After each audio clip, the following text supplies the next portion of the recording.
What makes Sangiovese such a difficult wine to grow and make? Why should you pay attention to the white wines of Tuscany? And what do you need to know about Tuscany's Vin Santo? In today's episode, you'll hear the stories and tips that answer those questions in part 2 of our chat with Susan Keevil, editor of the new, beautiful book, On Tuscany, from Brunello di Montalcino, Tales from the Heart of Italy. You don't need to have listened to part 1 from last week first, but if you missed it, go back and have a listen after you finish this. By the end of our conversation, you'll also discover common mistakes people make when comparing Tuscan wines to those from other regions, what Super Tuscans are and how they came to be, why these rebel wines captured the imagination of the world in the 1970s and 80s, what the new Super Tuscan counterculture is all about, how Brunello di Montalcino achieved icon status, what makes Tuscan olive oil so special, how you can pair Tuscan wines with food, and why Susan would love to share a bottle of wine with Queen Elizabeth II.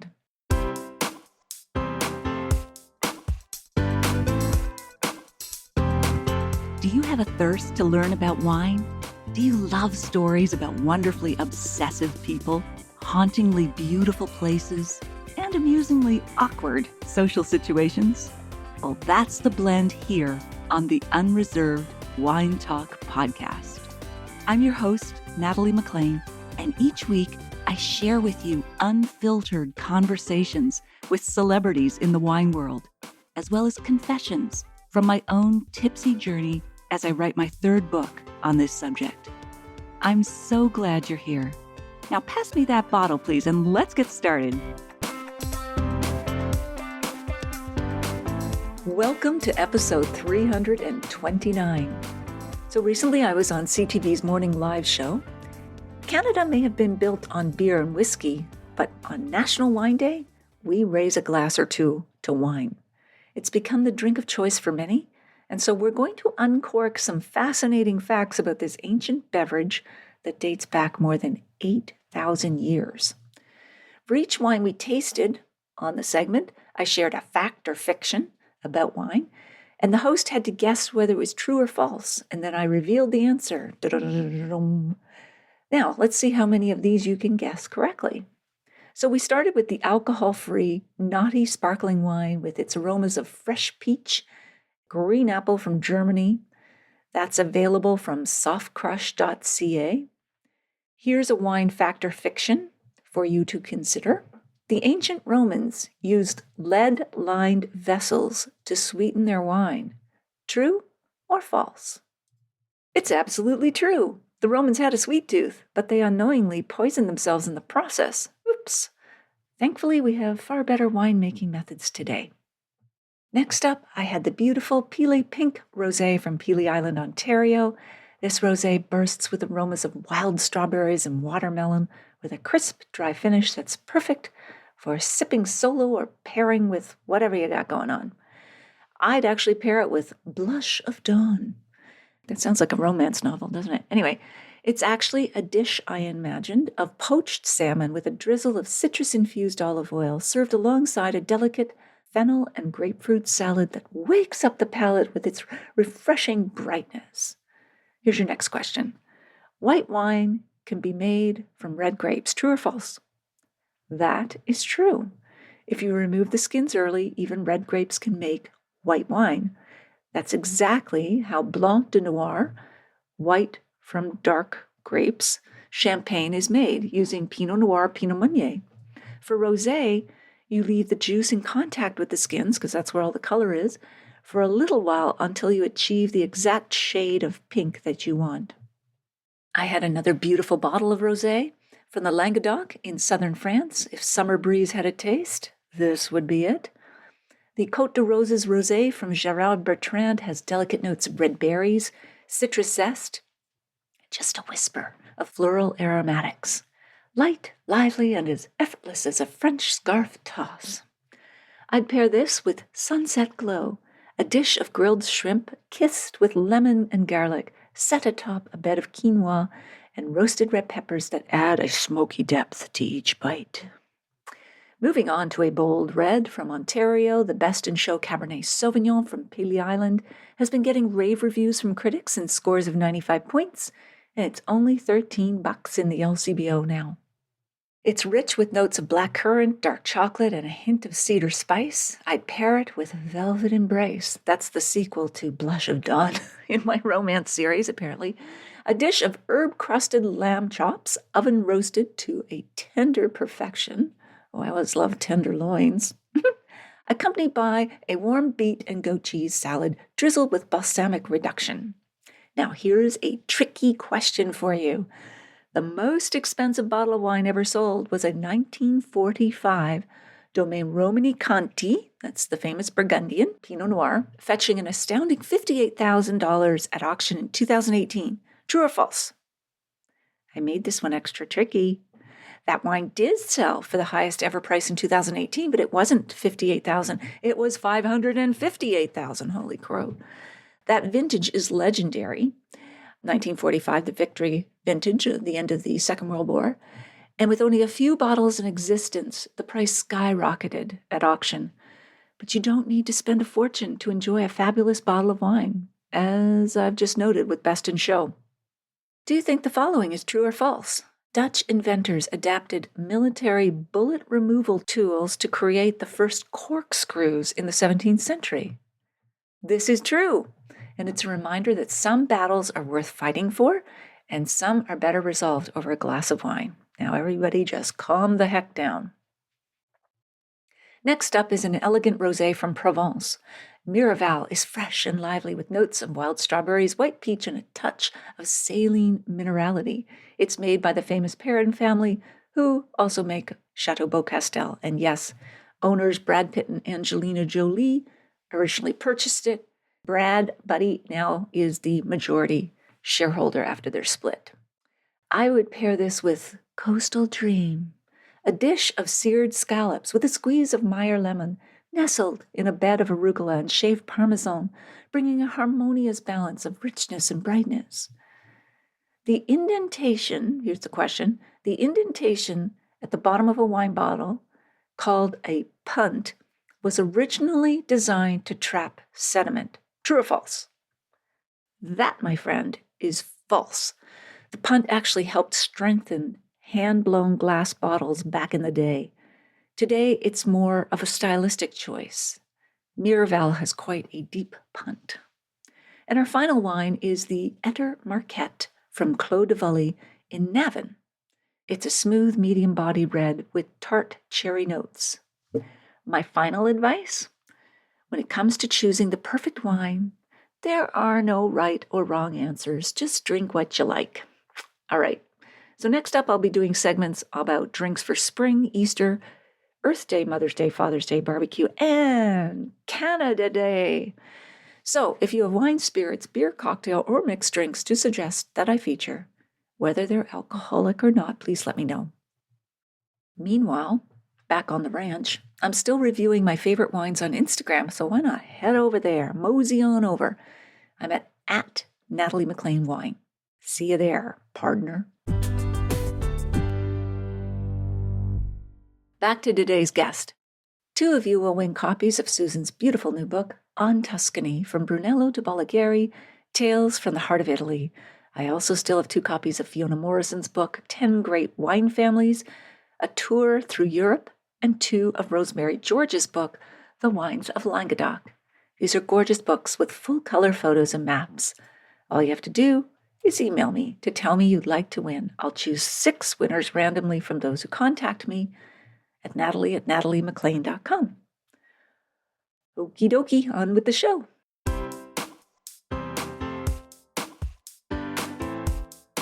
Victoria Moore, one of your writers and one of my favorite writers, she says, don't bring Bordeaux into it in her chapter.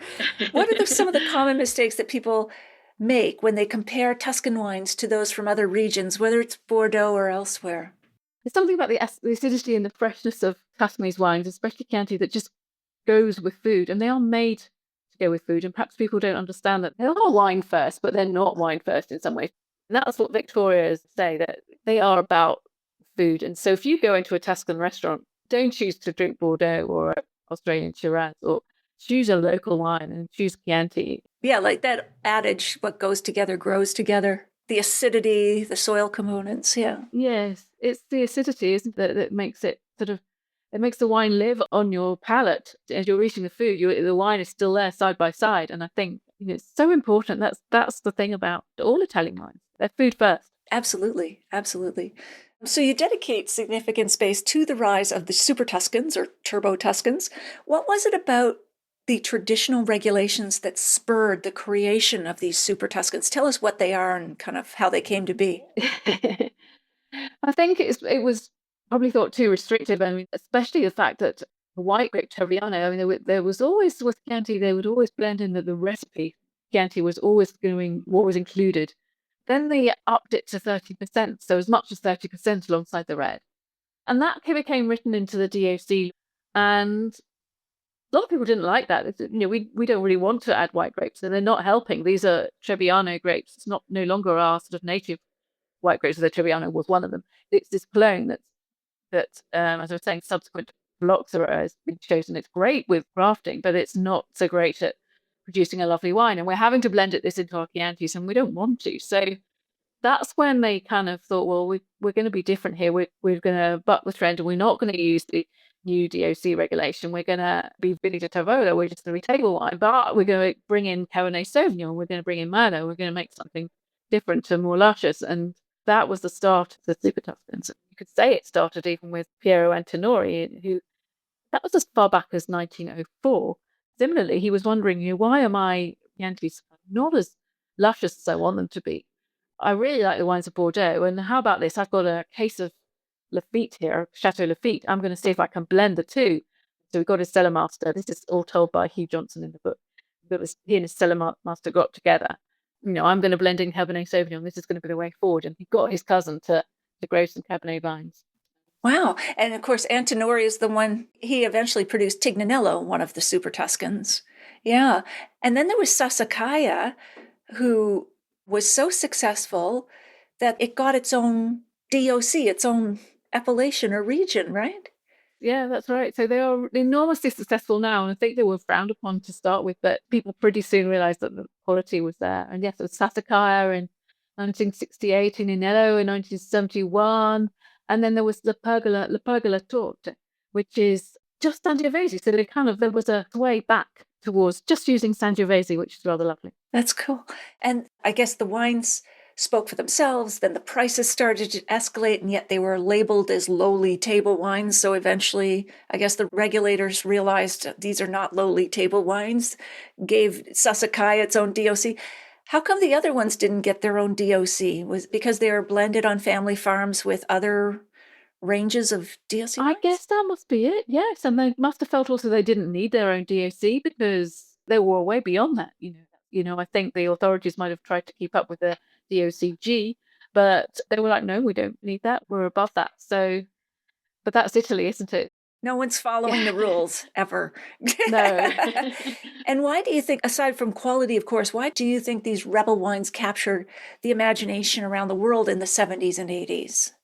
I think it's because they're just so beautiful, and so because of the rebel nature as well. There was also, massive fashion for this sort of wine because we had Robert Parker his sort of new way of thinking about wine, that it's right, the U.S. critic who gave the Bordeaux vintage of 1982 like 100 points. He was alleged to love fruit bombs. He sort of denied that, but he did love powerful wines, so these would fit right in with that. Yeah. They did, and they were powerful, and everybody really admired them. Absolutely. And then Jane Anson, who has wrote most famously on Bordeaux, but also in your book discusses the new Super Tuscan counterculture. Was that just a reversion back to Sangiovese or the old rules? What was the counterculture to this? It's going back to Sangiovese, and not just Sangiovese, it's some of the other supporting actors, Malvasia, Nera, is other black grapes that are local to the region. And, the people sort of started researching them and finding that they did work, and they did support Sangiovese in the Oreos. You could kind of up the quota of other grapes, and that's how Chianti would have originally been made. If one grape has a Oreo, you kind of fetch in with another one. So the counterculture is celebrating that. It's Super Tuscan style wines, but with Tuscan grapes. And this may seem a naive question, but you talk about red and black grapes. Is it just darker skins? Where do you cut that off? Like, is Sangiovese a red grape or a black grape? I think they are supposed to be black grapes, aren't they? But they produce red wine. Okay. Black grapes for red wine. What about red grapes? What do they make? Or are there red grapes?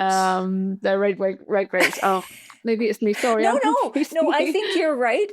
But I've heard them differentiated before. Maybe it's just I don't know. I don't know about the differentiation. I think they're the same. Okay. But Well, it's good. Someone will type in the comments for sure. Don't worry. I hope so.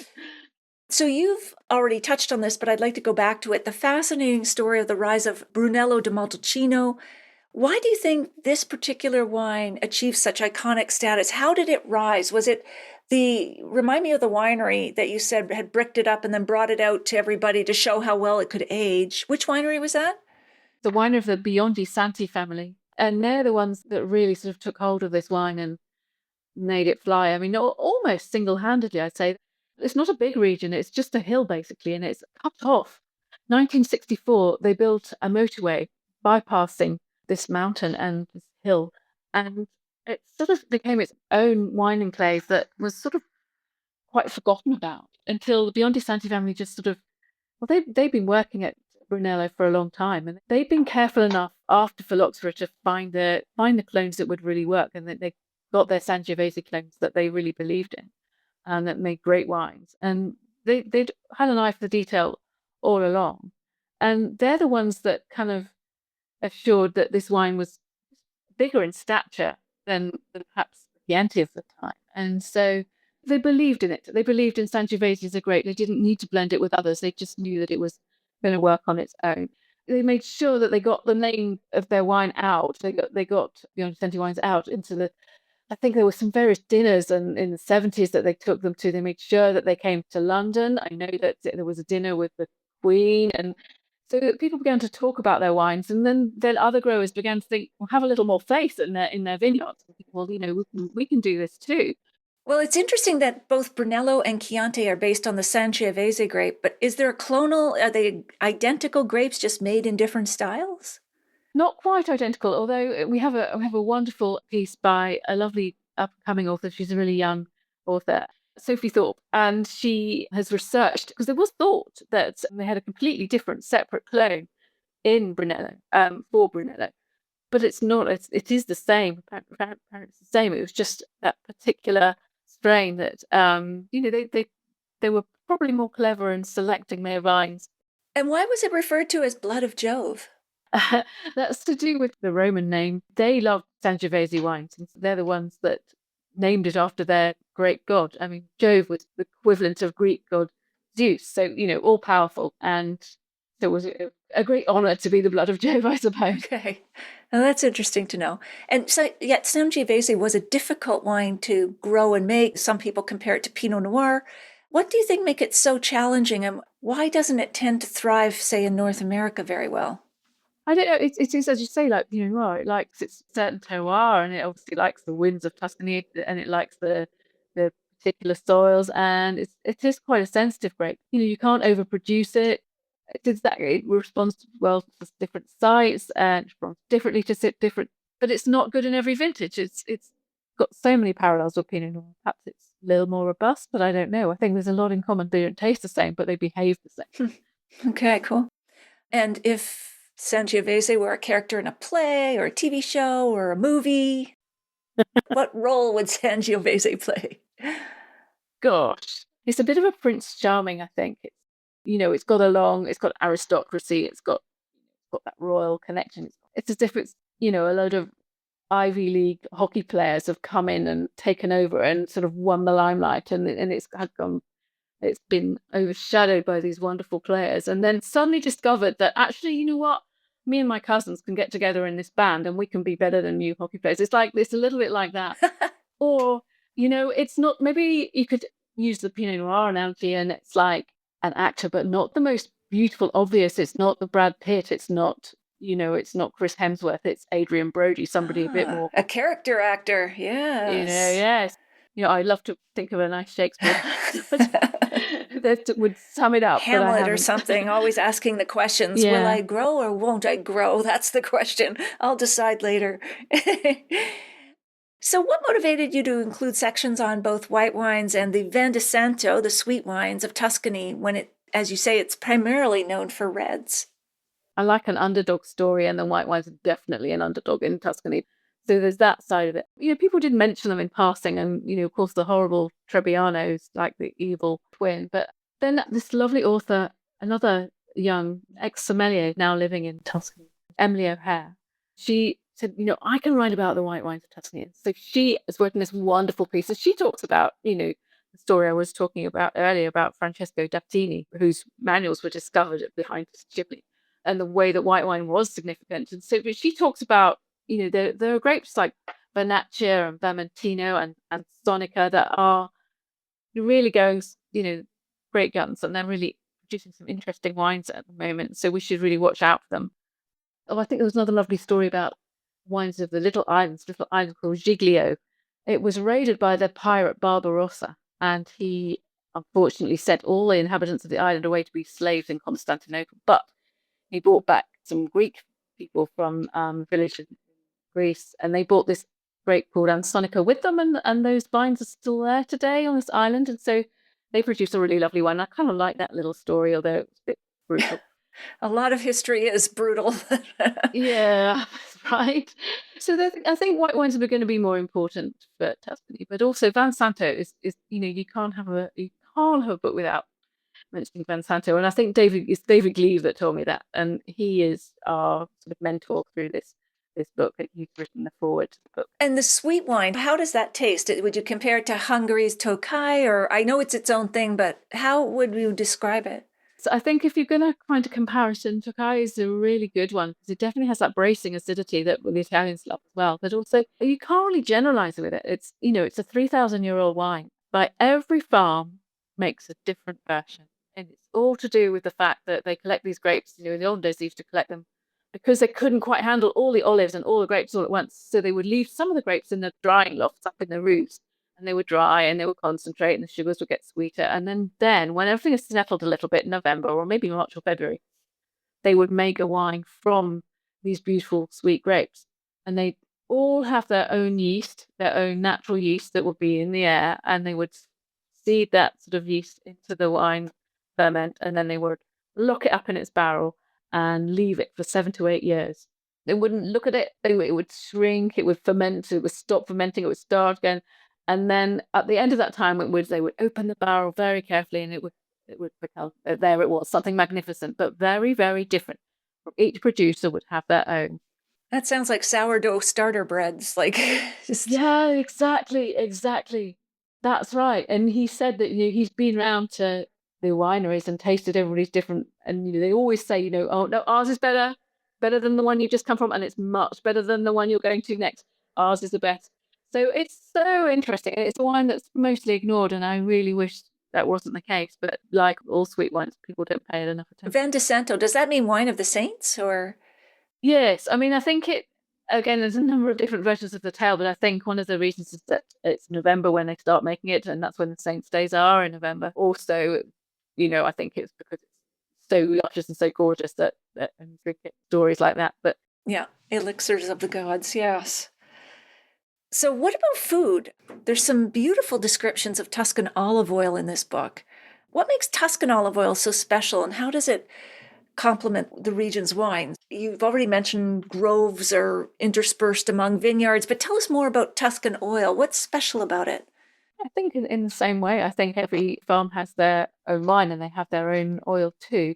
Tuscany is actually quite far north in terms of olive oil production. So in terms of wine, maybe that, the wine that grows in cooler northern regions just tends to be sort of crisper and more zingy. And the same is true with Tuscan olive oil. It's quite bright, peppery personality with lots of crisp vegetable flavors. And it's just really distinctive. And it goes with the local food, definitely. So yes, and we have another lovely author, Elizabeth Berger, who writes all about Tuscan's olive oil.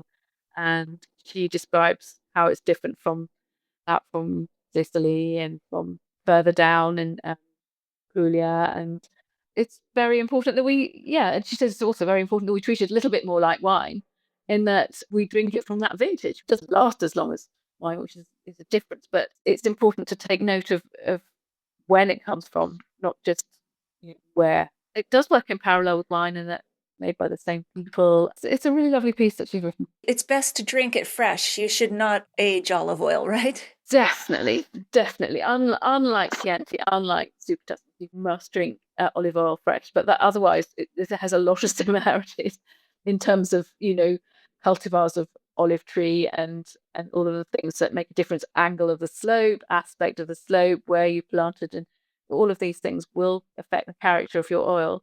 But you'll only really get to know those differences if you drink or taste. Right. And I've heard cold pressed and extra virgin are the best types. Yeah. Definitely. You drink your extra virgin. Yeah. And then you have Ruth Rogers writing about Tuscan food. So the connection, of course, between Tuscan wines and food is so strong, but each region will say that. What is it about Tuscan wine and food? Or is there an iconic dish or two that you want to mention? Any favorite Tuscan dishes? I love the beanie dishes and the bistecca, and I love the way they go with food. And this is what Ruth mentions in her piece. They're really beautiful. And she talks about looking at different grape varieties and seeing what they go with, and trying not just Sangiovese, but Yolo and Canaiolo and Ansonica I'd mentioned, and all pair beautifully with food. Different native grapes will go with dishes. And is it mainly about the sauce then that differentiates the pairings, or would it be sacrilege to say pasta is pasta no matter what shape it comes in?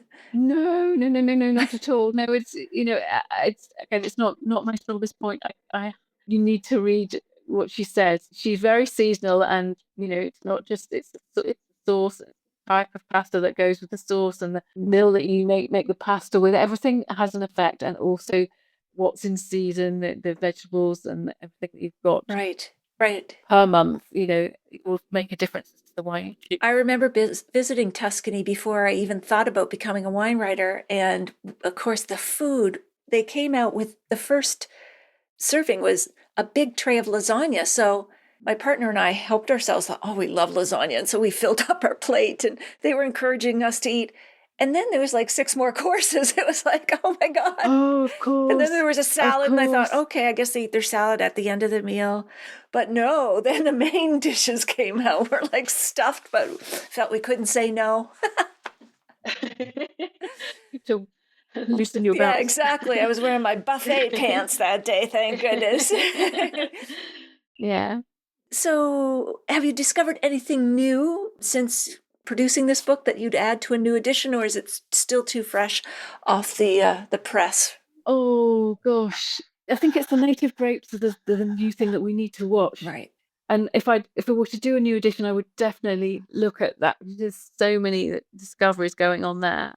Is there one in particular of these new grapes that most fascinates you?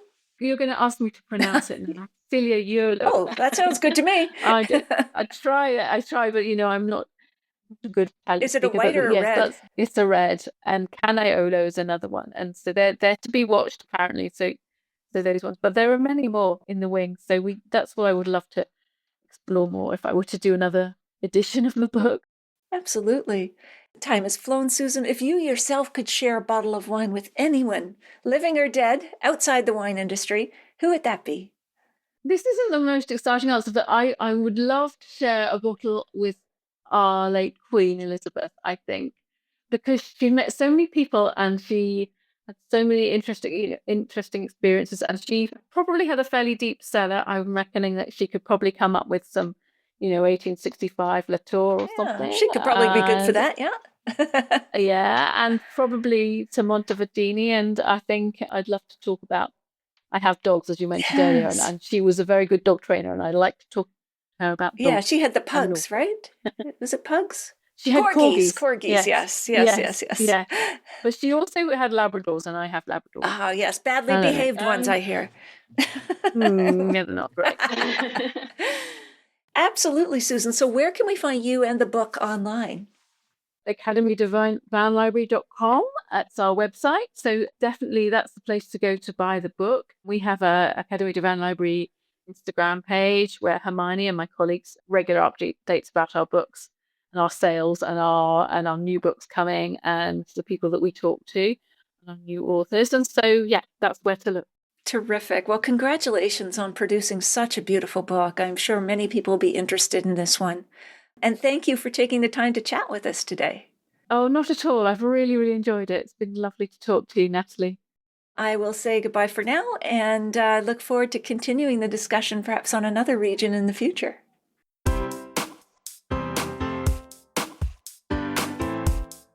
Well, there you have it. I hope you enjoyed our chat with Susan. Here are my takeaways. Number 1, what makes Sangiovese such a difficult wine to grow and make? Susan notes that Sangiovese is a lot like Pinot Noir in that it likes a certain terroir, particular soils, the winds of Tuscany, and it's quite a sensitive grape. You can't overproduce it. It responds differently to different sites, and it's not good in every vintage. It has so many parallels with Pinot. They don't taste the same, but they behave the same. 2 spoiled brats, though when they're sublime, they're great. Number 2, why should you pay attention to the white wines of Tuscany? Susan loves an underdog story, so do I, and that's the white wines of Tuscany because they're only 10% of wines produced, though she believes that the Trebbiano grape is an evil twin, so never mind that one. In the book, Emily O'Hare writes about grapes like Vernaccia, Vermentino, and Assonica that are producing some great white wines, and we should watch out for them. We should actually drink them too. And there's another lovely story about wines from the small island called Giglio. It was raided by the pirate Barbarossa, and he sent all the inhabitants away to be slaves in Constantinople. Not a nice man, but he did bring back people from the village in Greece, and they brought the grape Assonica with them. And so those vines are still on the island today. Susan thinks that white wines are going to be increasingly more important for Tuscany. And number 3, what do you need to know about Tuscany's Vin Santo, the wine of the saints? So if you're going to find a comparison, Susan thinks that Vin Santo and Tokai is a good one to make because they both have that bracing acidity that Italians love, and many of us as well. But also, you can't generalize about Vin Santo. It's a 3,000-year-old wine, and every farm seems to make a different version. In the past, they used to collect these grapes because they couldn't handle all of the olives and grapes coming in at once at harvest. So they would leave some of the grapes drying up in lofts high up in the roofs of their barns and farms. So they would dry and concentrate, and the sugars would get even sweeter. Then when everything settled down in November or right through to February, they would make wine from these beautifully sweet grapes. They all have their own natural yeast from the air, and they would seed that yeast into the wine, ferment, and then they'd lock it up in its barrel and leave it alone for 7 to 8 years. It would shrink and concentrate as it fermented, then it would stop fermenting, and then they would open the barrel very carefully, and it was magnificent, she says, but very, very different. Each producer has their own style. In the show notes, you'll find a full transcript of my conversation with Susan, links to her website and books, the video versions of these conversations on Facebook and YouTube Live, and where you can order my book online now, no matter where you live. If you missed episode 183, go back and take a listen. I chat about Italian wines and wine competitions with Vin Italy's Stevie Kim. I'll share a short clip with you now to whet your appetite. Italian wine is just like the Italians. They're incredibly creative and imaginative. And it's not by chance that they excel in cuisine, in fashion, and design. Gucci, Versace, cars, yeah. They're completely individualistic and fragmented. Is that a history of kingdoms? I don't know, but Italians are incredibly individualistic. So that means that you have so many denominations and so many different grapes. So we're talking about 600 odd grapes and 400 plus denominations. Denominations meaning little regions or designations Yeah, within the regions. appellations. Yeah. So that is very difficult to wrap your head around when you are a wine lover. And that's one of the reasons we've been making small booklets to make it a little bit more digestible and approachable.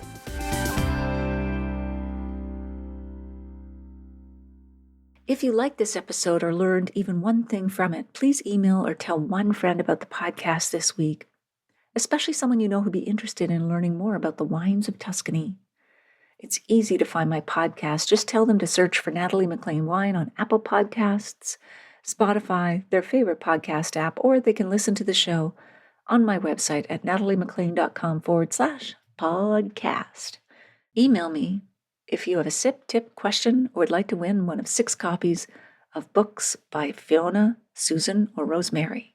If you're reading the paperback or ebook, or listening to the audiobook of my memoir, Wine Witch on Fire, Rising from the Ashes of Divorce, Defamation, and Drinking Too Much, a national bestseller and one of Amazon's best books of the year, I'd love to hear from you at natalie@nataliemaclean.com.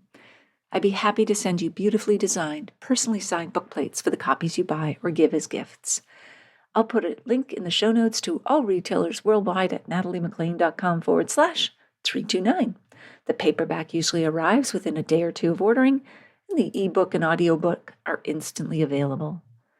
I'd love to hear your thoughts about this episode. Were you surprised about the growing popularity of Tuscan white wines? Did you find the comparison between Sangiovese and Pinot Noir interesting? What questions do you still have about Tuscany? Email me at natalie@nataliemaclean.com. In the show notes, you'll also find a link to take a free online food and wine pairing class with me called The 5 Wine and Food Pairing Mistakes That Can Ruin Your Dinner and How to Fix Them Forever at nataliemaclean.com/class. That's all in the show notes at nataliemaclean.com/329. Thank you for taking the time to join me here. I hope something great is in your glass this week. Perhaps a vibrant, edgy, high needs, high maintenance diva Sangiovese.